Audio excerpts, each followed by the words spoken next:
Bienvenue sur la chaîne qui te donne des astuces pour survivre à une relation avec le manipulateur pervers et narcissique. Bonjour à toi qui me regarde, appelle-moi Jay. Alors aujourd'hui, on n'a pas de thème, mais on va répondre à quelques questions. Alors j'ai choisi parmi les questions qu'on me pose le plus souvent, 10 questions et je vais répondre à ces 10 questions-là. Alors, sans plus tarder, j'y vais. La première question, donc je vais poser le bol juste là, juste à côté de moi. Et puis je vais prendre les questions au fur et à mesure. Oups. Ok. En quelle année es-tu arrivé au Canada? Alors, je suis arrivée au Canada en 2018. À chaque fois que je termine, je vais poser là. Deuxième question. Tes enfants ont-ils enfin pu voyager pour te rejoindre? Alors oui, cela fait exactement 2 ans que mes enfants sont arrivés au Canada, à Québec. Donc, vu que c'était un moment un peu difficile, j'avais pris les vols. On est passé plutôt par Toronto parce que l'aéroport de Montréal n'était pas encore ouvert. Donc, on était allé par Toronto. Les enfants sont effectivement là, yes. Sinon, ce beau sourire, je ne sais pas à quoi cela ressemblerait aujourd'hui. Grâce à Dieu. Alors, troisième question. Comment as-tu fait pour te rendre compte qu'il fallait partir? Ok.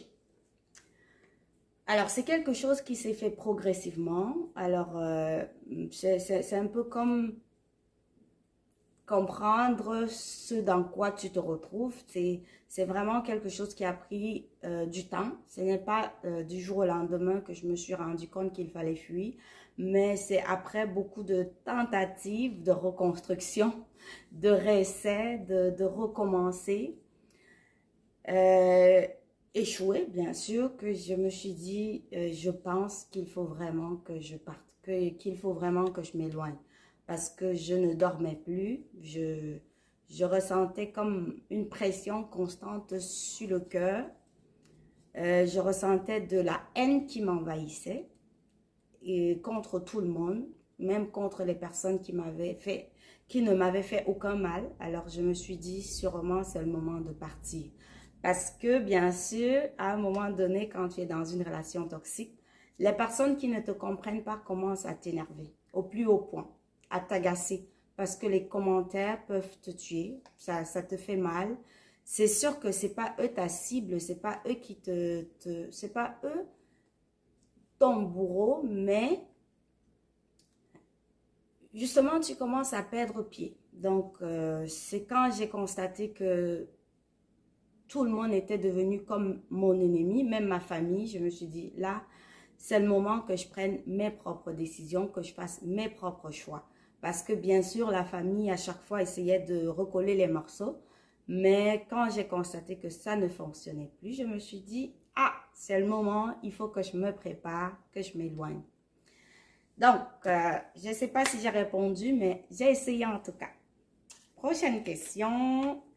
As-tu d'autres projets d'écriture ou une suite de Je suis une survivante? Une suite de Je suis une survivante, tellement de personnes demandent cela, mais je ne pense pas être capable d'écrire une suite. Du moins pas pour le moment, parce que je pense que Je suis une survivante, ça a vraiment tout dit. Si suite il y en aura, ça sera pas pour maintenant, ça sera pour beaucoup d'années plus tard, parce que je pense que si suite il faut y avoir, il faut une suite vraiment à la hauteur de Je suis une survivante. Une suite qui a beaucoup de réponses, parce que vraiment il y a beaucoup de questions. Désolée si je parviens pas à toutes les répondre, parce que aussi je suis très occupée, comme toi, comme tout le monde. Alors quand je peux, j'y réponds. Mais une suite pour le moment, non, pas encore. J'espère que c'était ça la question. D'autres projets d'écriture? Oui, j'ai d'autres projets d'écriture. J'ai beaucoup d'autres projets d'écriture. Mais on verra bien. On laisse tout entre les mains de Dieu et de l'inspiration. Et aussi, il faut que je sois dans le mood parce que quand je suis sortie de cette relation, j'ai eu l'impression que toutes les minutes maintenant étaient comme des heures. Donc, c'est comme si une journée pour moi était comme une année. Alors, j'avais beaucoup d'énergie parce qu'avant, je mettais mon énergie où il ne fallait pas. Donc, je me sentais vraiment... en fait, je me sentais bien, tout simplement. J'avais la tête, même si j'avais beaucoup d'autres tumultes à traverser, je me sentais prête à me libérer de beaucoup de choses et c'est ça. Donc, pour le moment, j'ai mes enfants, j'ai ma famille, j'essaye de m'occuper de cette famille-là aussi. Et parce que justement, quand j'écrivais, je n'avais rien. Je n'avais rien qui me prenait du temps, à part mon travail, qui pour moi, selon moi, n'était même pas assez. Donc, j'avais besoin de beaucoup de choses pour m'occuper. Mais aujourd'hui, je suis très occupée. Il y a la famille qui m'attend, il y a mon fils, ma fille, ma belle-fille et bref. C'est ça. Donc, j'ai une très grande famille qui attend beaucoup de moi. Et j'ai aussi les survivantes qui m'attendent et les survivants aussi qui me sollicitent. Alors, pour le moment, c'est un peu compliqué, mais oui, j'ai beaucoup d'autres projets et j'y travaille. Alors, question suivante, parce que là, pourquoi parais-tu aussi pessimiste en amour? Est-ce que moi, je suis pessimiste en amour? Non. C'est vrai que beaucoup de personnes me voient comme ça, mais non, je ne suis pas pessimiste en amour. Je pense que l'amour, le vrai, existe. Il faut juste qu'on soit assez clairvoyant. Voilà, je vais prendre ça comme ça. Assez clairvoyant, assez positivement préparé pour y avoir accès. Parce que l'amour, c'est vraiment, c'est quelque chose de facile à atteindre, mais en même temps, c'est tellement difficile à atteindre que c'est compliqué, c'est complexe. Donc, je vais tout simplement dire, je ne suis pas pessimiste. Je crois en l'amour, bien plus que beaucoup de personnes. Je crois surtout au vrai amour. Je crois à l'amour réciproque. Je crois à l'amour qui prend soin de l'autre. Je ne crois pas à l'amour qui détruit, qui attend tout de l'autre et qui ne donne rien en retour. Donc, je ne suis pas pessimiste en ce qui concerne l'amour parce que je sais que le vrai amour, ça existe. Je vois des couples autour de moi, même s'il fut un moment, je croyais que tous les couples étaient faux. Non, je vois aujourd'hui avec du recul et de la clairvoyance, je vais le redire, beaucoup de couples qui sont très heureux. Et je sais que c'est vrai, ça vient c'est naturel. Donc, je crois en cet amour-là. Mais il y a aussi beaucoup de couples qui font semblant. Il y a beaucoup de personnes qui veulent détruire en se cachant derrière la veste de l'amour. Je vais mettre ça comme ça. Et en cet amour-là, bref, contre cet amour-là, je combats. Oui. Donc, je ne suis pas pessimiste en ce qui concerne l'amour. Es-tu en couple? Oui, je suis en couple. Je suis en couple et je le dis aussi parce que je ne veux plus que tu viennes parce que tu veux qu'on se mette ensemble. Non, si tu viens me parler, c'est parce que tu veux me parler de ton histoire. Tu veux qu'on trouve ensemble des solutions. Moi, je le dis aujourd'hui, je suis en couple et je pense même que je l'ai déjà dit dans certaines vidéos. Je suis en couple. Donc, je crois en l'amour, moi aussi. Et je pense que tout le monde devrait y croire parce que tout le monde mérite d'être aimé. Alors, dirais-tu que tu as réussi à te reconstruire? Pas encore. Je ne pense pas encore avoir réussi à me reconstruire parce que se reconstruire totalement, ça demande du temps, ça demande du chemin. C'est ça. Donc, moi, je suis encore en train de travailler là-dessus. Je travaille au quotidien pour me relever, pour passer complètement à autre chose. Et c'est vrai également que j'ai décidé de parler de la manipulation perverse. Et ça aussi, ça m'aide. Parce qu'à chaque fois, j'ai l'impression de tendre la main à celle-là que j'ai été, qui n'avait personne, qui pensait que personne ne la comprenait, qui pensait être seule au monde. Donc, à ma manière, même aujourd'hui, j'essaye d'aider celle-là en aidant les autres et ça me permet au fur et à mesure de me reconstruire. Donc, se reconstruire, ça prend du temps, ça prend du travail, ça prend de la détermination. Mais oui, je suis sur le bon chemin, je suis sur la bonne voie pour me reconstruire, comme beaucoup d'autres survivants.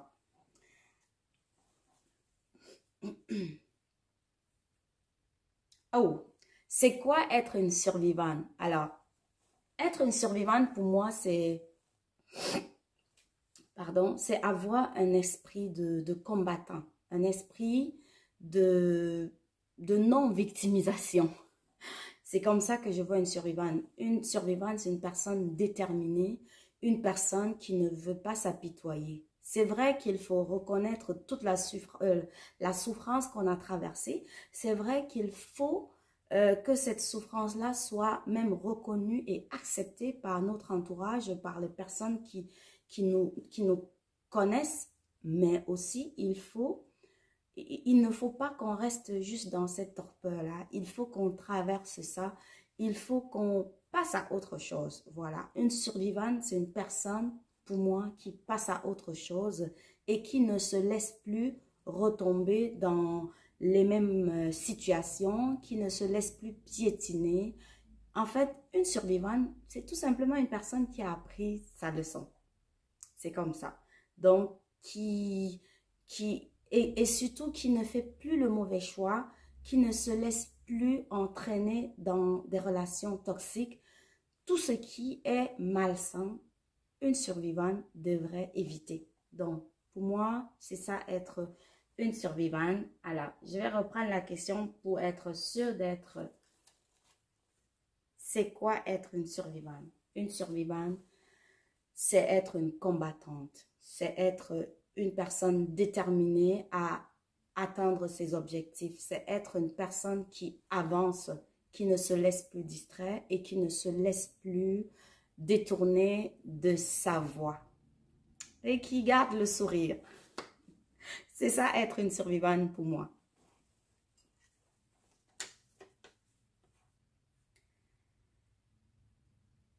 Avant de passer à autre chose, une survivante, c'est également une personne qui malheureusement a traversé beaucoup de difficultés, beaucoup de stress, beaucoup de problèmes dans sa relation qui a été toxique certainement et enfin qui a ouvert les yeux et qui a décidé d'avancer. Ça m'est venu comme ça et je voulais y répondre, je voulais en parler. Alors, comment as-tu fait pour devenir enseignante au Québec? Ok, on va dans complètement autre chose. Mais oui, comment j'ai fait? C'est vraiment, peut-être que je ferais mieux de préparer une vidéo parlant de ce sujet parce que je sais que beaucoup de personnes, surtout dans mon pays d'origine et même en Afrique, aimeraient, ça c'est une question qui revient beaucoup, ça veut dire que ces personnes-là aimeraient vraiment savoir. Mais en un mot, je dirais, j'étais déjà enseignante dans mon pays, au Cameroun, avant de voyager. Et ici, j'ai fait les équivalences de mes diplômes. J'ai fait une demande au ministère pour pouvoir enseigner. Donc, c'est le ministère de l'Éducation. Oui, bon, c'est pour ça que c'est mieux que je me prépare pour répondre à cette question.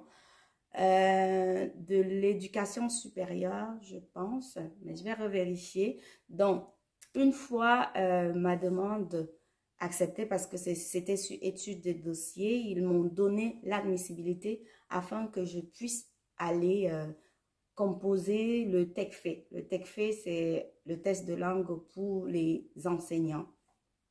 Donc, ce que j'ai fait, ensuite, ils m'ont donné un permis d'enseigner, un permis probatoire, me suggérant de prendre 4 cours de 12 crédits.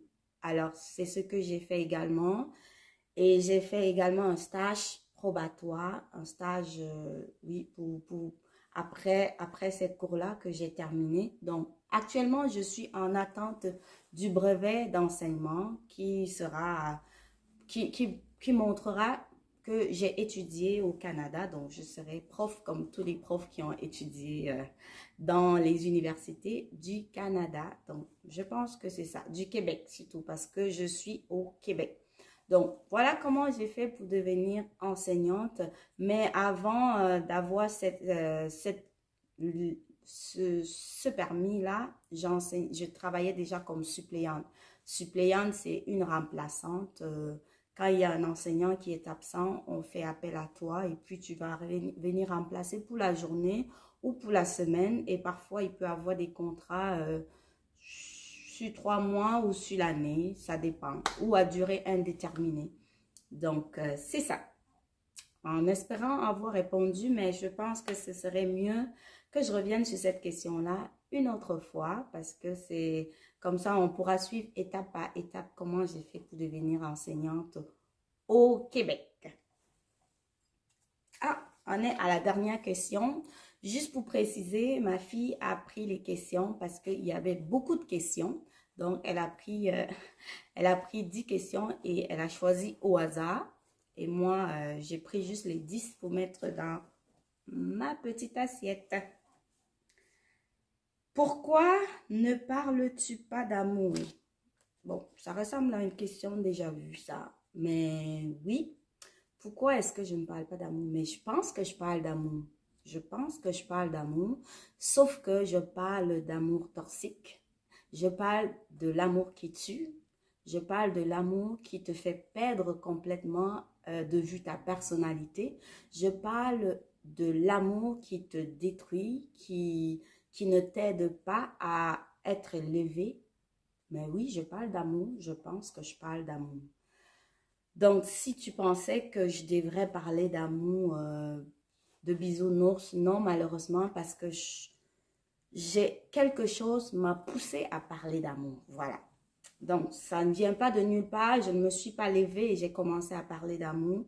Non, quelque chose m'a poussé à parler d'amour. C'est pour cela que je parle plus particulièrement de l'amour toxique. Donc, si tu cherches un endroit où on parle d'amour de bisounours, d'amour fou, surtout d'amour qui, je dirais, qui est positif, qui est très sain, je te dirais, va ailleurs, va sur d'autres. C'est sûr que sur les réseaux sociaux, il y en a partout des personnes qui parlent d'amour. Et moi, j'en fais partie, sauf que je parle d'amour toxique. C'est ça.